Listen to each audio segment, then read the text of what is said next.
mi pinche orgullo y por andar de cabrón ya perdí a mi familia, ya no sé ni a qué hora son.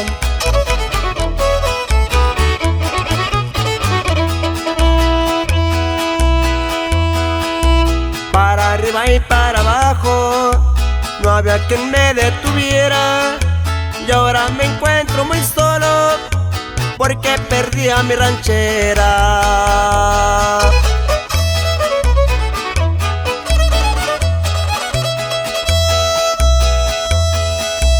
Se me derrumbó el granero, pues ya no hay yo ni qué hacer, pues solito como un perro, ya ni hambre ni qué comer.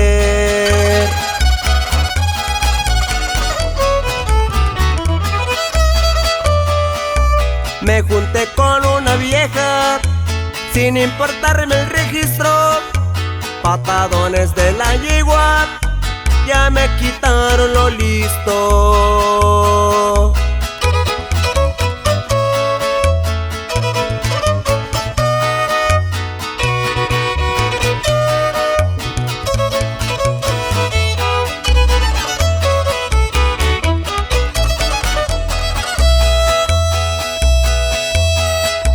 Ando peleando a mis hijos con la segunda mujer, cuando de los propios ni hablo, ya no los he vuelto a ver.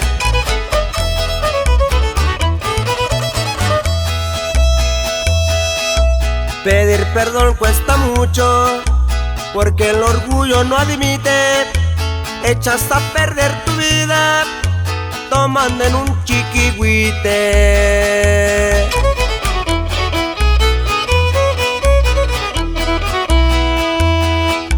Las amistades divinas principales cancelé, un estudio realizado, pues por ahí comenzaré.